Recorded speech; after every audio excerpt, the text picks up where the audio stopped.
Hello, people! Gente, a TV da Val hoje está demais. Vamos falar de política. Olha, nossa primeira entrevistada, ela é polêmica, isso eu posso garantir. Escritora, comentarista, jornalista, ativista política e foi a mulher mais votada para a Câmara dos Deputados da história do Brasil. É isso mesmo. Eu tenho um certo carinho e muita curiosidade sobre a vida dela.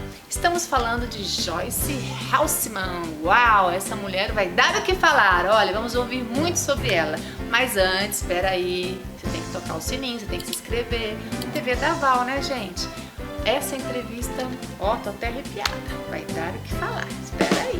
Muito obrigada por ter aceitado o convite aqui. Prazer. Estar aqui conosco na TV da Val. Obrigada. Fazia tempo que eu queria te entrevistar.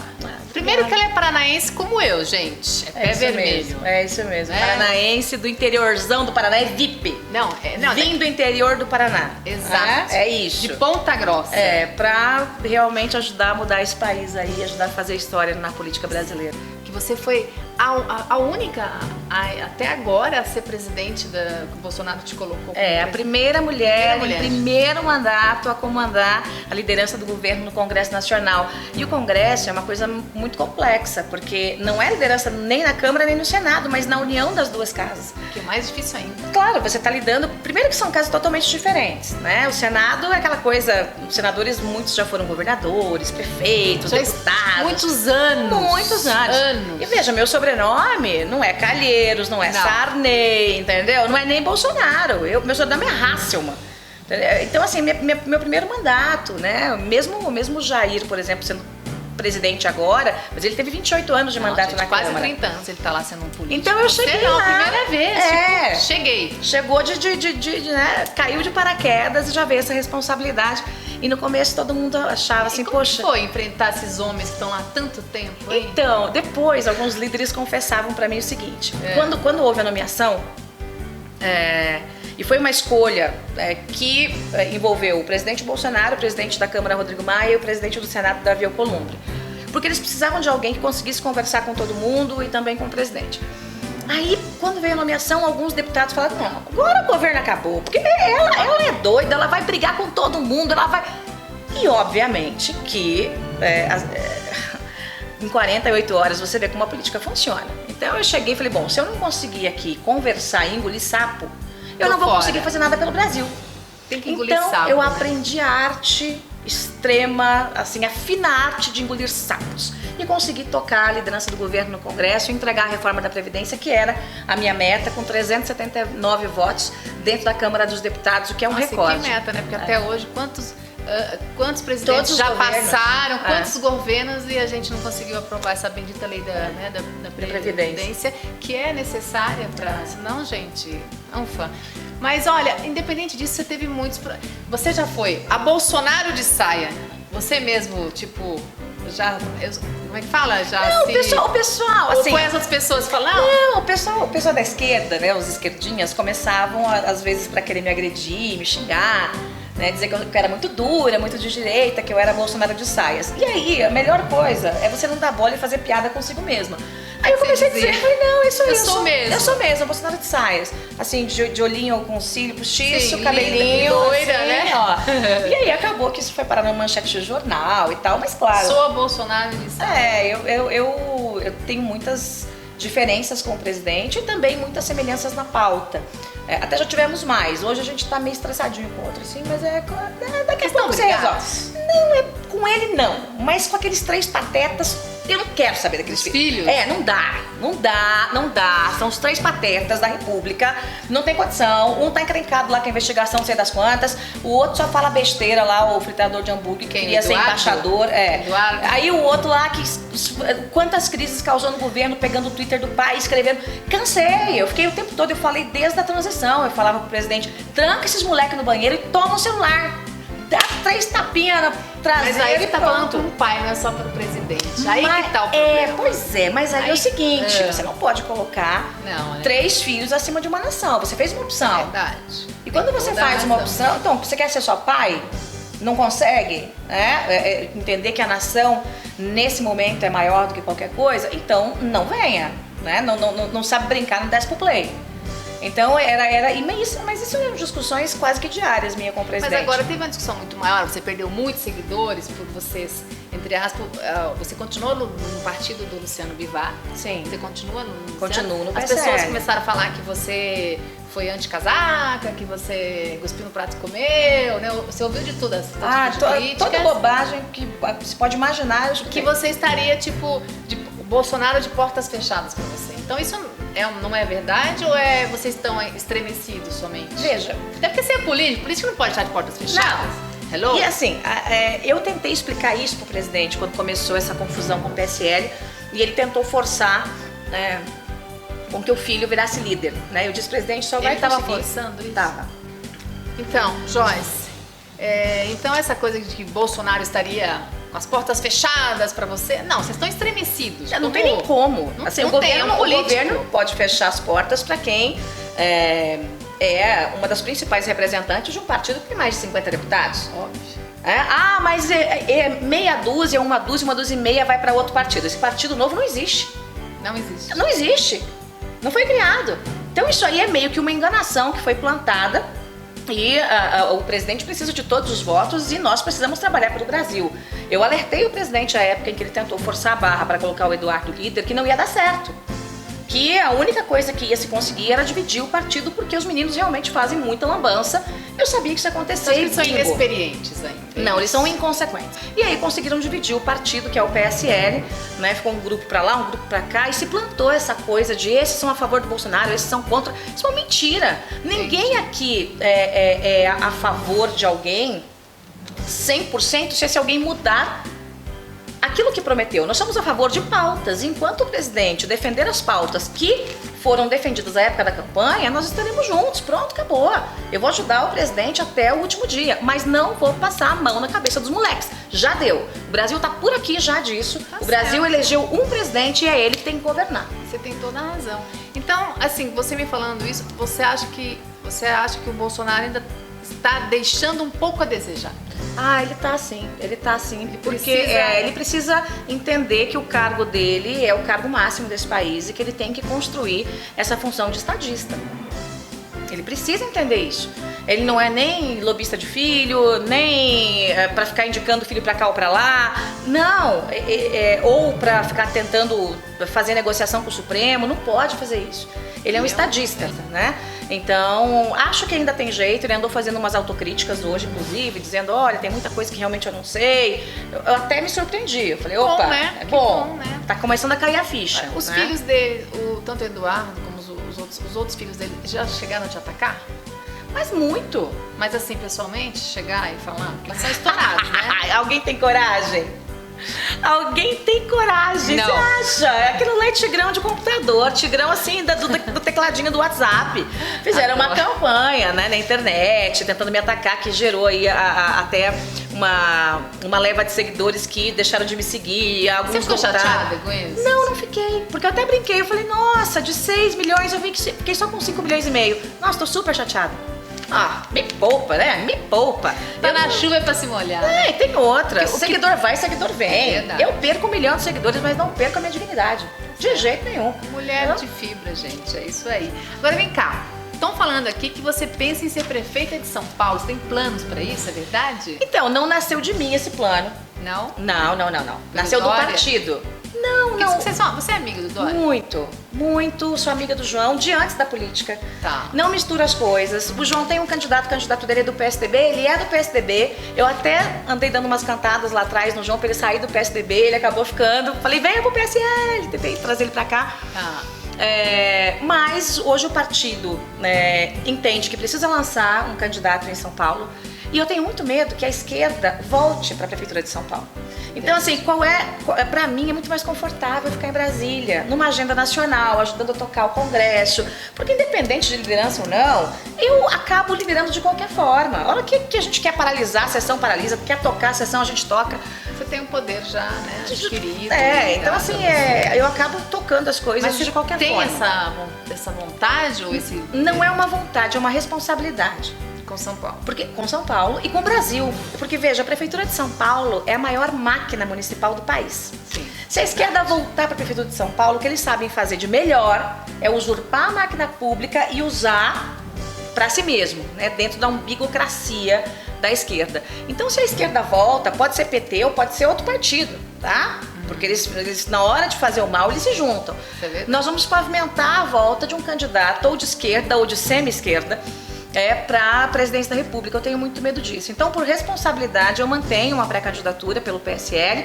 E eu já disse, se aparecer alguém de direita inteligente, não direita burra, radical, xiita, maluco, antidemocrático, isso não. Não é a direita doida. Não, uma direita inteligente. Você tá falando que não é a direita do ex-presidente Lula, onde você critica a ex-presidente Dilma. Essa direita, não. Desculpa, essa esquerda? Não, a esquerda geralmente claro que você tem níveis, né? Mas o PT é muito ruim, o PSOL é muito ruim. Eu nem falo nisso porque isso aí é bando. É muito difícil. Lá você tem exceções, mas geralmente é bando. Mas tem uma direita que está nascendo no Brasil e que de alguma forma está se dividindo entre uma direita mais militarista, nacionalista e alguns muito chiitas, antidemocráticos, que defendem por aí AI-5, não sei o que, e uma direita inteligente, que é uma direita moderna, liberal, que quer privatizar tudo. Eu, por mim, gente, vendi até o Palácio do Planalto. Entendeu? Vendia Congresso, vendia realmente tudo, tem que ser vendido, porque não consegue administrar, fica mal administrado, causando prejuízo para o patrimônio público. Então você está adepta sim.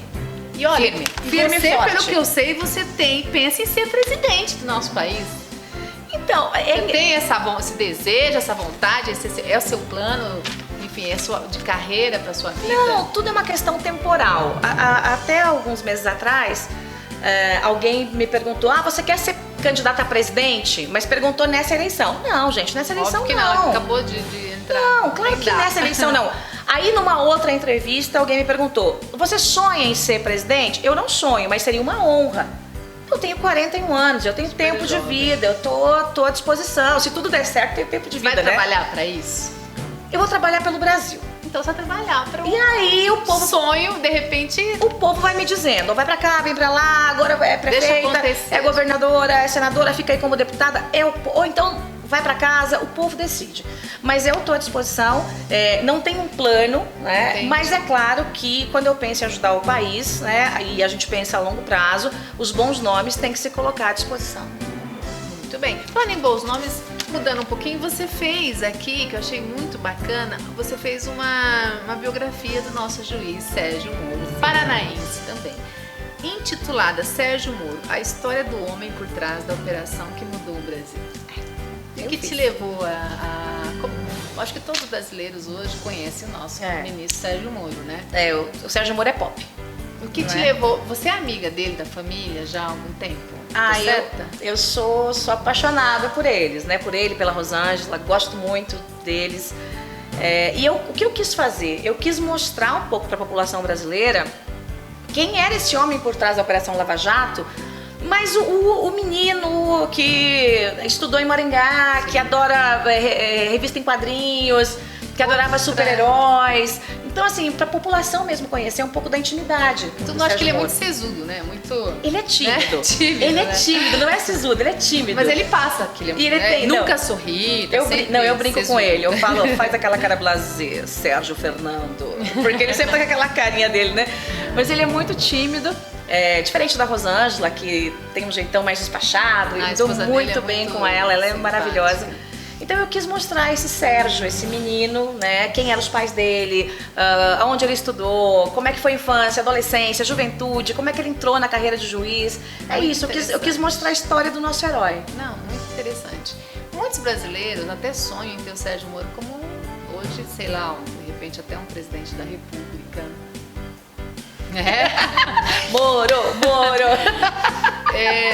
Mas ele não acaba falando isso, ou ele tem, de repente, essa voz. Sei lá, você que é amiga dele, se você quiser falar também. Mas as pessoas sabem que sonham, muitos brasileiros. O Sérgio é muito discreto em tudo e ele não...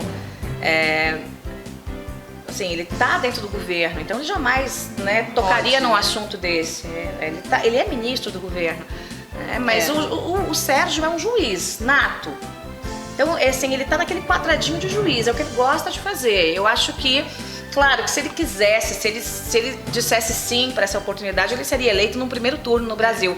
Mas assim, tudo pode acontecer, né? Mas o que eu acho é que o caminho do Sérgio hoje, né, é o Supremo, é o STF, até porque a gente precisa renovar aquela corte que virou uma esculhambação, né? Você acha que aquela corte ainda tem salvação? Salvação? Pois é, uma boa pergunta. Você acha que tem salvação? Olha, gente, assim... Porque essa lei que eles aprovaram aí que dá direito, né, foi um pouco... O Supremo, assim, o Dias Toffoli andou puxando, esticando demais o elástico, né? E quando você estica demais, arrebenta. Então ele deu uma decisão monocrática lá, você se lembra? Uma liminar que salvou o Flávio Bolsonaro de uma investigação, mas também um monte de gente envolvida em confusão. Não foi uma pessoa. Não, foi um monte de gente. Ainda que fosse uma, não pode. Não pode ser nessa camaradagem. Não. Depois ele tomou aquela decisão pra trazer dados sigilosos de 600 mil pessoas para ele. Pois é. Né? E aí o que aconteceu? Como ele esticou a corda demais e o povo ficou muito contra, até os amigos do Toffoli recuaram. Então o Lewandowski, o Gilmar Mendes, aqueles que sempre estão jogando junto com o Toffoli, agora votaram contra ele, para derrubar a liminar dele. Então assim, eu acho que o Toffoli perdeu a chance de realmente fazer uma história, especialmente nesse final de mandato, porque ele tem mais pouco tempo de mandato, né? Ano que vem já troca. Já troca. E, infelizmente, ele tá deixando a desejar. Quais os ministros têm a sua admiração? Gosto da Carmen Lúcia. Achei que ela foi uma boa presidente do Supremo. Ah, mas você concorda com tudo que ela fala? Não, mas eu tô numa democracia, eu não preciso concordar com tudo. Exato. É só ditadura, que ou você concorda com tudo, vai pro paredão e a pessoa te fuzila. Não é isso. Eu não concordo com tudo. Você acha que ela foi uma boa presidente? Mas acho que ela foi uma boa presidente, acho que ela é uma ministra centrada, gosto do jeito que ela atua. Acho que o Barroso, tirando assim essa coisa muito liberal nos costumes, que eu não gosto, eu sou mais conservadora nos costumes, mas assim, quando se trata de questão de combate à corrupção e tal, gosto das posições dele. O Fachin, depende do dia, uma no cravo, outra na ferradura. Quem você não gosta? O Gilmar Mendes, né, gente? O Gilmar Mendes. Não é que eu não gosto, é que as decisões dele... Não gosto da maneira como ele está atuando. Ele virou piada. Virou piada. Até piada até com um passarinho. O passarinho preso na gaiola fala assim, pede um habeas corpus pro Gilmar. Então virou piada, porque qualquer bandido bate no Supremo, Gilmar e aí? E ele sai dando, é uma fábrica ambulante de habeas corpus. Então eu acho que ele acabou. E o Lewandowski também, eu fiquei muito chateada com a atuação dele, porque magoada, porque ele atacou o Supremo, ele mesmo, como presidente do Supremo, atacou o Supremo. Quando ele rasgou a Constituição no impeachment da Dilma e não cassou os direitos políticos dela, quando está escrito na Constituição. Entendeu? Porque lá o povo brasileiro realmente não é mais tolo e soube... E aí quando o ministro pega a sua instituição e joga o nome da instituição no lixo, é muito triste. Porque o Supremo é a corte maior desse país. Então aquilo me deixou entristecida pela imagem do Supremo. Teve esses anos pra cá, eu sou empresária, sempre trabalhei, né, no Paraná tinha minha transportadora. Eu acho que a sociedade hoje, nós mesmos estamos mais preocupados e mais ligados, né, com a política. Tô certa? Porque até então as pessoas achavam que política era só pra quem tá lá. A gente tem que se preocupar mesmo. Sim. Você hoje é cobrada. Hoje a rede social a gente está aqui ligada, as pessoas estão vendo o que você está falando. Então você acha que você tem uma responsabilidade maior, né? E também você ser mais vigiada, tô certa? Ah, não, com certeza. A população começou a discutir um pouco mais de política quando assaltaram de forma descarada o Estado brasileiro. Enquanto estavam roubando ali, mas meio que na surdina, e tinha emprego, e não estava tão ruim a economia, um negócio foi... Todo mundo dizia assim, não gosto de política. Não era? Não gosto de política, não gosto de política, não gosto de política, não gosto de política. De repente o povo viu uma esculhambação na economia, desemprego sendo gerados, um atrás do outro, e aí descobre mensalão e daqui a pouco veio o petrolão. Pois é. Aí o povo, de uma vez por todas, acordou, fez assim, tum. Tem muita gente que ainda não entende de política, mas que quer participar de alguma forma. Tudo bem, legítimo. Não precisa entender, mas pode analisar o que você fala. Palpitar, não tem problema. Olha, até te cortando, na época da Dilma mesmo, do impeachment, as pessoas foram para as ruas. Precisava entender muito. Você teve alguns processos. Aqui o Lula, o ex-presidente Lula te processou. Eu tenho uma briga longa com ele, mas ele perdeu. Ele perdeu, todas, né? Eu ganhei. Muito bem. E eu tô vendo também aqui que você tanto como denunciada e como denunciante, também foi envolvida em alguns processos por danos morais. Foram de políticos ou foram de pessoas ou empresas? Não, sempre politicaiada aí. Eu sentei a lenha no requião, aí ele veio, me processou, aí eu processei ele. Eu ganhei na primeira instância lindamente, depois estranhamente um desembargador, que era amiguinho dele, foi lá e deu a sentença, hoje tá no STJ. Então tem umas confusões aí grandes com... Sempre tem, né? Sempre tem. A pessoa que tem, seja mulher, seja homem, que tem opinião forte, que fala realmente, que mantém uma postura, ela é mais cobrada, ela é mais cheia de processo. Eu já entrevistei o Bolsonaro antes dele ser presidente e ele se posicionava, até polêmicas ou não, certo ou errado, mas ele se posicionava. Agora, saindo um pouco dessa coisa da política, como é a Joyce mulher, filha? Como que é você hoje? Onde você mora? Como que é? Você tem filhos? Não? Como que é a sua vida? Eu falo muito pouco da minha família por questão de segurança. Claro. Já foram ameaçados, tal. Aquela coisa toda, não tem foto deles em lugar nenhum. Mas eu tenho um casal, né? A minha filha não usa meu sobrenome também por questão de segurança. Estuda, já tá na faculdade e tal. E tem um menino adolescente. Que bacana. E em casa, acredita, eu sou super mulherzinha. Eu adoro cozinhar, eu adoro, assim, deixar aquela mesa linda. Eu adoro, porque eu tenho tão pouco tempo pra fazer isso. Curtir a casa, sabe? Sei. Adoro assistir série. Agora, só pra gente terminar de política, eu acabei esquecendo essa pergunta. Luciano Bivar, além de seu amigo, é um cara que você respeita, você vai continuar com ele? Sim, eu vou continuar com ele. O Luciano tem se mostrado pra mim, eu conheci ele durante a minha filiação e campanha, não tinha nenhuma intimidade com ele. E eu vi no Luciano um homem respeitador. Ele é muito afável, ele é de fino trato, ele é incapaz de agredir alguém. Claro, pernambucano, não pisa muito no calo, né? Mas se você não invadir territórios, não desrespeitar, ele jamais desrespeitará ninguém. Nunca será o primeiro a atacar, nunca será o primeiro a trair. Então, são características que fazem de um homem um homem. Senão ele não é um homem, é qualquer outra coisa. Eu não gosto de homem frouxo. O que é homem frouxo? É aquele que dá a palavra e não cumpre. Na política tem muito. O machão não é aquele que fala alto, não. Aquele que grita, que xinga, que chuta a porta. Pra mim isso aí nada é a mesma coisa. Pra mim o machão é aquele que dá a sua palavra e cumpre. E o Luciano é assim. Então eu aprendi a respeitar o Luciano e por mais que veja o quanto eu fui atacada aí pela tropa na militância maluca, aí a milícia virtual, eu não arredei o pé porque eu tenho posicionamento. Ele está certo, ele não está errado, ele está correto. Então erraram com ele. Eu vou fazer o quê? Eu vou partilhar do erro? Eu vou ficar do lado de quem errou? Eu tenho que ficar do lado do Brasil e defender aquilo que eu sempre defendi, que é a verdade. Mesmo então, que seja contra o atual presidente. Não é contra o presidente. Porque ele saiu do partido. Saiu porque ele transformou aquilo em algo insustentável. De duas formas. Uma que ele falou demais, mas ele falou, que xingou o PSL e tal, e não sabia que estava sendo gravado. O problema dele é esse. Às vezes, quando você dá uma topada e você xinga, fala aquele palavrão, gente, você pode até falar isso, você sozinho, tá? Mas se você estiver ao vivo na TV, você não vai xingar. Então você tem que fazer essa conta. E aí acabou ficando insustentável com essa dissidência, nessa divisão do PSL por conta do filho do presidente também. Ele acabou deixando o partido e eu acho que tá certo, é melhor pra ele, é melhor pro PSL. Acho que os filhos também tinham que sair. Acho que o Eduardo tem que sair também. Cada um vai pro seu canto e vamos fazer política do jeito maduro. Mulher decidida, gente. É isso aí. É isso aí. Ela mantém, não tem conversa. Agora vamos cá. Em uma palavra você tem que falar, resumir. Família. Tudo. Amo. Apaixonada, mas tenho pouco tempo para eles porque tenho dedicado mais ao Brasil. Espero que eles entendam e me perdoem. Um arrependimento. Uau, são muitos, mas eu prefiro nem pensar neles. Já foi.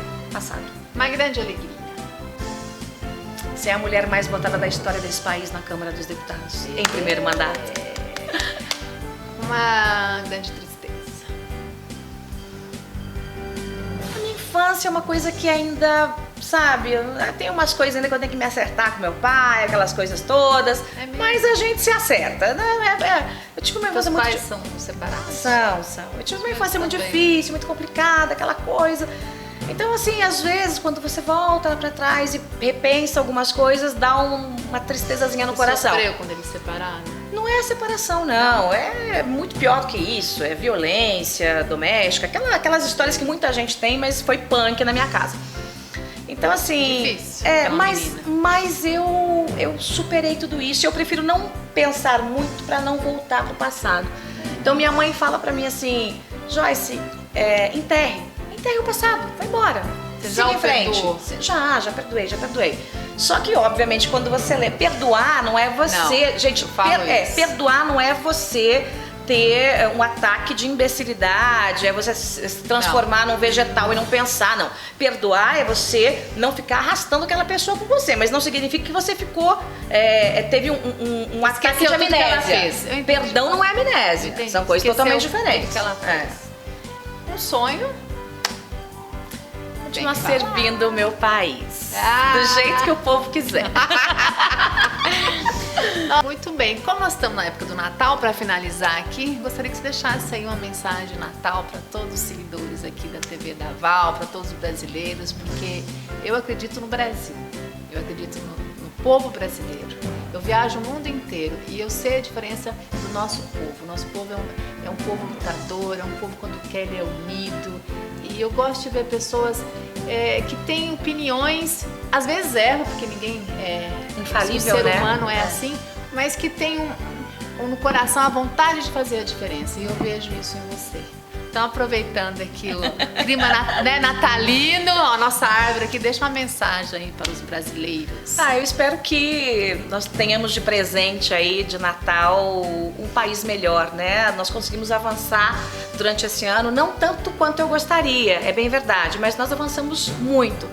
Conseguimos entregar aí para a população brasileira a nossa reforma da Previdência, alguns projetos de crédito para manter programas sociais, que é muito importante, mas a gente tem muito mais a fazer e eu quero dizer para vocês que esse Natal vem para revigorar um pouquinho as nossas energias, né, pra gente pensar no renascimento. E eu acho que o nosso Brasil vai passar ainda por esse renascimento que a gente está precisando e a gente vai comemorar muito e vai ter uma grande nação. Então, Feliz Natal a todos. Nós vamos brindar até com champanhe. Traz as tacinhas lá pra gente terminar brindando aqui, meu filhote. Brindar o nosso país, que nós merecemos, as mulheres no poder. Olha...